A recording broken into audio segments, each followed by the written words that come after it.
Hey everybody, this is Andy here, welcoming you back to episode 9. See, look, I said welcoming you back. In the last couple episodes, I almost said my old line, but I keep saying, why can't I fly? Oh, because I have the turbo button on. There we go. Okay, see? Okay, so let's go do what we gotta do. I think you gotta go into the jungle, if I remember correctly.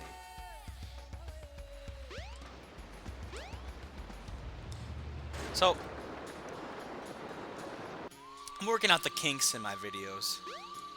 We're getting there. We are getting there. I'm almost back where I wanted to be. Wow! There's a Chaos Emerald! There is a Chaos Emerald. The red one, too. That reminds me of this story that I wanted to tell. So, I was in the online dating game for a while.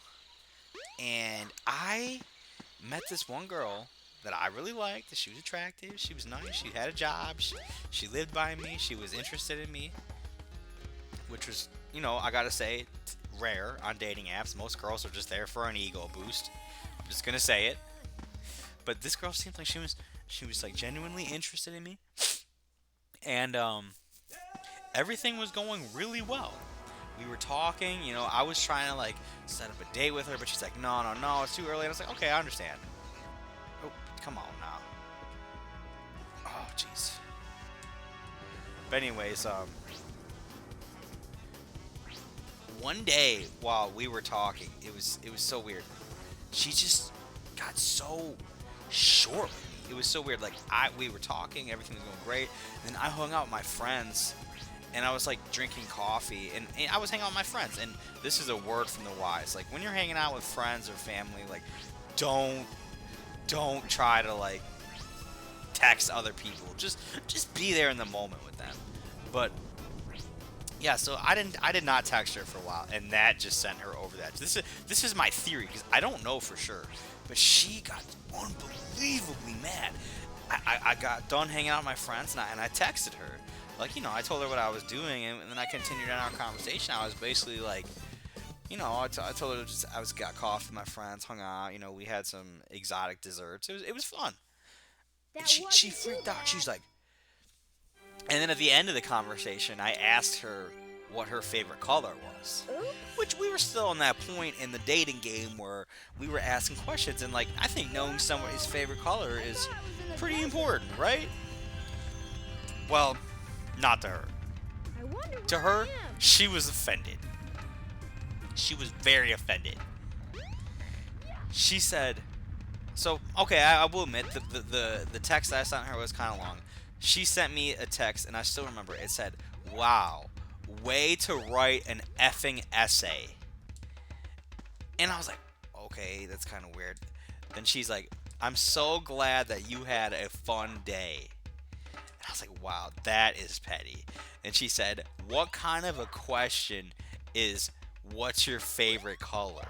Learn to ask a better questions. I'm just thinking to myself, what the heck? I was trying to be nice to you. I was trying to conversate you, and you're gonna go and do this to me? It was just so out of left field. I just couldn't believe that she was saying this to me.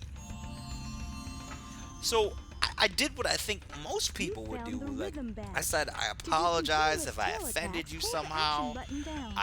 You know, because I legitimately was so confused. I was like, oh yeah, so we got this tail attack thing, and this rhythm ribbon, and it allows you to do this. Pretty cool, huh? It makes fighting boss battles easier. It makes your tail whip. It lowers their defense. Shout out to all my Pokemon fans. But anyways, I just couldn't believe it, so I just apologized. And she's like, wow, what kind of a man apologizes for that? You need to grow up here. And I just could not believe she was saying this to me, because this was somebody I was friendly with. Then it just seemed like out of left field. She was just coming at me with full power. I was like, whoa. So I just did what I should have done. Well, as soon as it started, I blocked her, and I never talked to her again. For some crazy reason, if that girl's watching, I think her name is Lauren. I hope you have found peace with yourself. I hope you're happy, because, man, she was coming at me. but I'm still not sure what it all means. Anyway, I could literally tell But the number 7 dating stories from dating apps all is day. the I had same as the absolute number of emeralds there are. horror show. I had a terrible experience, but Forgive me, but I don't think we've ironically ever enough, met that's where I before. ended up meeting I'm my current Takao. girlfriend. And But you are? I met her on OkCupid, and I was spending most of my time on Tinder and Bumble. Well, not most of my time. Most of my time that I was on dating apps, on Tinder and Bumble. Whoa! Tails is on the reefer again. He's kissing frogs, and oh my, big cats are coming at him. All of a sudden, he's like listening to some story about 7 emeralds, and he wakes up in a field and the mystic ruins holding the frog. Where's the man? But yeah, oh my gosh. So honestly, so post in the comments if you have any dating apps horror stories, or just yeah, the Chaos Emerald. dating horror stories in general. If I get enough of a response, I'll definitely tell some more, because that one was probably about like a 6 out of 10 out of some of my worst ones. Okay, I don't actually remember where to go. I would assume here. Please don't make me do Sky Chase 2. Please don't make me The do time Sky has Chase come 2. at last. This new plane should work a lot better. I've ironed out most of the problems. At 8 years old, he's an incredible So, engineer. Here it goes. And he's even got like a Do your stuff. bolo tie. You know, bolo ties are something that I always wished I could pull off, but I don't think anybody can unless you're like a cowboy or something. You gotta be like John Wayne level or Clint Eastwood. Whoa, he's like in a cyber tunnel. And look, he could just shut the waterfall off. Tornado 2, clear for takeoff. Away we go.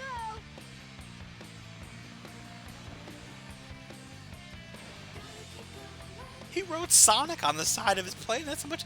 Honestly, Tails, I think you're a little obsessed. I think you need to chill out, man. There you are. Get ahead. The egg carrier. Honestly, I think you need to stay away from Eggman with those Chaos Emeralds. Like, I think you should just have like a normal Here's plane. Sonic. Like, he just keeps taking your emeralds. Way to go. What are the odds of seeing Sonic on the side of a mountain? Like, I've hiked in Tennessee and North Carolina before, and you can't find anything on the side of the mountain. Hell, man. Oh, man, I heard about this horror story about this happened on the Appalachian Trail of this woman who, Now when she, you like, nail those guys. she was like 68 years old. I think her name's Geraldine Largay. She, like, went off the trail to poop. She started walking a little bit off. She started walking a little bit, like, down trail off the hill to poop. Speaking of crazy poop stories, I'm sure she can tell the ultimate one. But she got off the trail and she could not find the trail no matter what she did. So she was trying to text her husband that she was lost, but she just kept walking and kept walking and kept walking, and eventually, and this is so weird to me, she just pitched a tent in like the middle of the woods. Now this happened in Maine, in the middle of Maine. And just decided. She had only walked for a few hours. She just decided that was the spot that she was going to die. So she tried to send a few more text messages, and obviously none of them went through because she's in the deep wilderness in Maine. But she just pitched a tent, and she kept a journal too, and from what we've seen from her journal, she was alive for 26 days. Now look, I don't want to like judge her or anything, because I was in that situation. She was basically stayed in the same spot for 26 days. And there was an extensive search and rescue effort to go and find her. But eventually, and they found out that, well, I'll tell a little bit more of the story first. Well, she died. She died in her tent. She died of starvation. But it turns out that she survived for 26 days. So far, so good. And Hope you know what you're doing. You bet. she Watch this. never moved. Transforming now. She never moved. She stayed in the same spot, and it turned out that there was a really extensive rescue effort. And within 3 times, this just goes to show you how dense the woods are on the Appalachian Trail. 3 times rescuers were within 100 yards of her. And they had dogs, and I just can't believe that she didn't hear that or couldn't make enough noise for them to like find her. Like I just find that really hard to believe. I don't know, but she just stood in the same spot. It turned out that she was less than 300 yards from like a clearing, like a log clearing, and she was less than a half mile from a road, and she never even tried to go find any of this. Now, there's no way she could have known that, but it just kills me to think. I'm just thinking to myself, like, look, God forbid, but if I was ever in that situation, I think that I wouldn't want to just die alone in a tent. I would want to die trying to get out of there. Like, I feel like I would keep walking downhill until I found a water source, and then follow that water source downstream, and you will eventually find civilization, probably within 20 miles. Like, I just don't know what she was doing. But you know what? Rest her soul. I'm not one to judge. I've never been in that situation, but I hope her soul has found peace in whatever she believed in. Anyways, that's kind of sad. I don't want to think about that.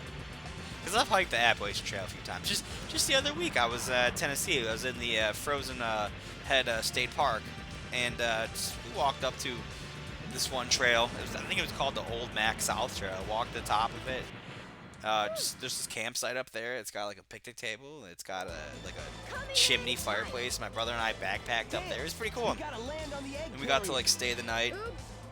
I did not sleep at all that night, man. There were like coyotes howling, and there were mice all around our campsite. It was just kind of scary. I'm not gonna lie. And it was so cold because it was like below freezing, and my sleeping bag was rated for 20 degrees Fahrenheit. Wow, this thing is really huge.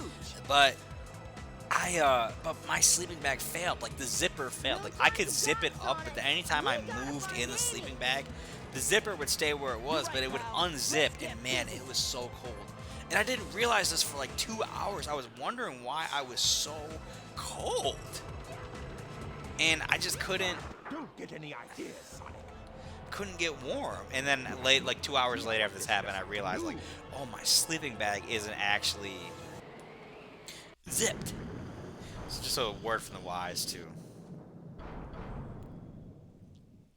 It was pretty cool. We woke up right at the sunset and walked to a fire tower, or excuse me, sunrise, and got to see the sunrise on top of Fire Tower. It's absolutely beautiful. Highly recommend. I love hiking. That's one of the things I discovered I liked. And I found out that I liked it before the pandemic, but then during the pandemic, that's when everyone found out that they liked it. Dude. And now, dude, trails are crowded, man. People are leaving trash, and it's just terrible, man. Bring it on, Eggman. Do you have a hobby that like you liked before everyone else did, and then all of a sudden now everyone's in it and it just ruined it? This must be the sky deck, huh? Yes, this is the sky deck. Anyways, let's talk about the game. So basically, Tails has little moments there. He was being independent. He got to make his plane, and Come on, Tails. no, he didn't fly because the turbo button. That was not my fault. I had the turbo button locked in. If you know what the turbo button is, it basically like mashes the button for you. That was not my fault. I refused to take. And that's weird that there's like a checkpoint that close to the beginning. Hey, hey, hey. Hey, hey, hey. I'm just gonna keep saying that. Sonic has such. Ooh man, I could not see it. That was completely blind. Oh man. Sonic has such cringe lines when he's following Tails. He got an extra one up. What do you guys call extra, like, or I guess the technical term would be extra lives or a one up? Oh man, I almost didn't make it. What do you call that? Some people call them free guys. Some people call them extra guys. Some people call them one ups. I call them extra guys. I always did. I've heard some crazy things.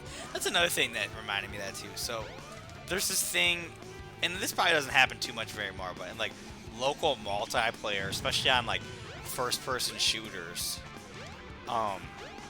there's this thing where you could like look at your friend's screen, and that I think that's cheating. I really do. I'm curious what people think about that as well. But some people, my group of friends, we were playing Call of Duty like Modern Warfare 2. We called it screen looking. I heard some people call it screen cheating.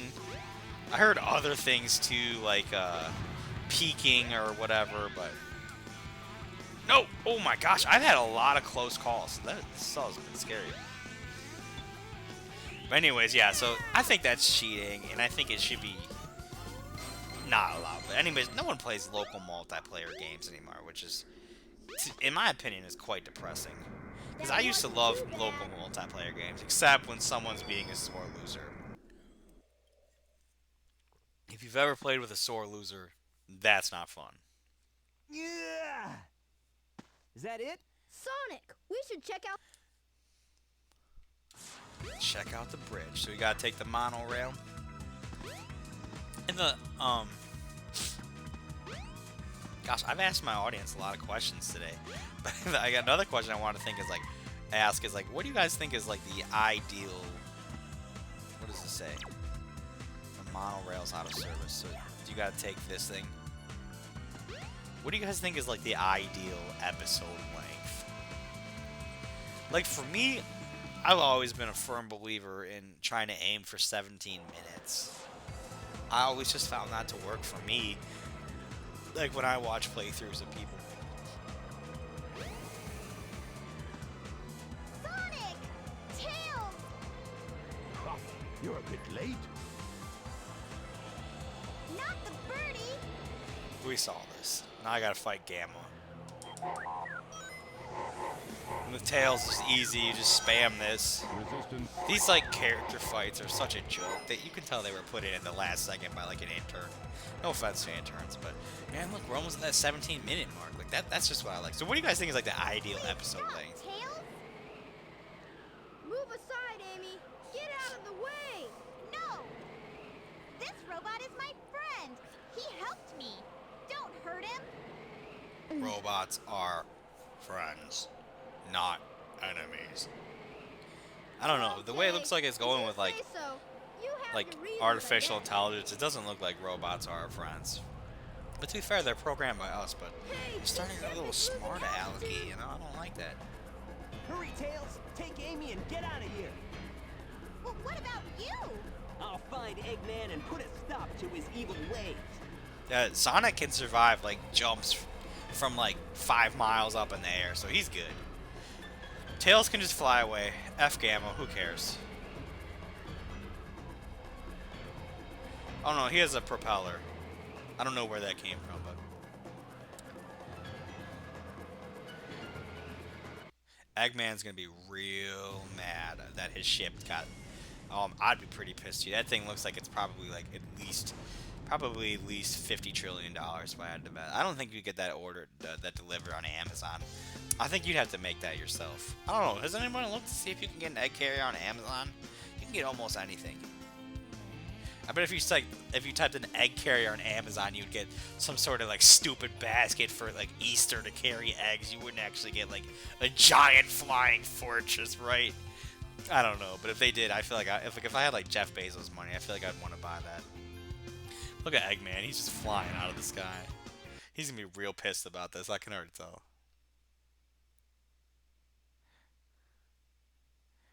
Well, say something. That's it? You're just gonna stare and then run away? That's Eggman! I wonder what happened to Sonic. Why does Tails need a plane either? Like, too? Like, he can just fly. Is this not true? Like, isn't that kind of weird? Like, wouldn't that be like a fish, like, riding a boat? And now my egg carrier is ruined. No matter. I will destroy Station Square anyway. That was the whole goal of this? Why do you want to destroy Station Square? I don't understand. Like, what? Oh my gosh, I don't know. I don't want to.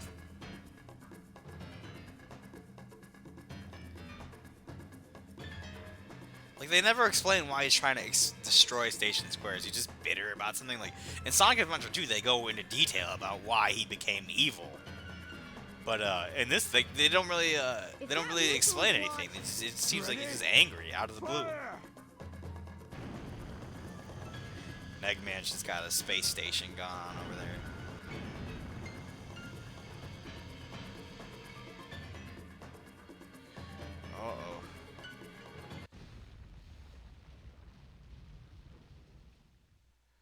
This is not good.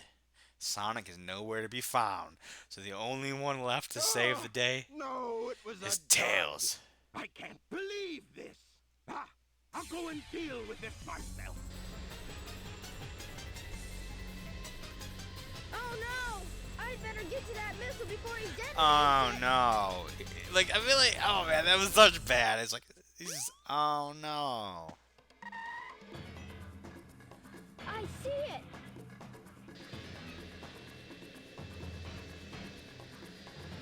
This is dragging on, man. This I is thought it was dragging Eggman. on. The fate of Station Square depends on me. Oh, Sonic. Oh, see, but this is good. This is a great life lesson. You got to be independent. Sometimes I've the person who changed you a think lot is going to since be I there started to hanging see you with is or to save you isn't going to be there. You're going to But have I to be the can't depend on superhero. him forever. Exactly. There you go, Tails. He's getting I it. know I can do this He's by growing up. myself. This is a great story Okay, about Eggman, coming of bring it age, on. accepting responsibilities. But unfortunately, that has to be the end of this episode. We're going on 20 minutes here, so thank you so much for watching. I really appreciate it, and if you made it this far, you might as well leave a comment. I asked a ton of questions in this episode, so make sure you answer the ones that you can. So, goodbye.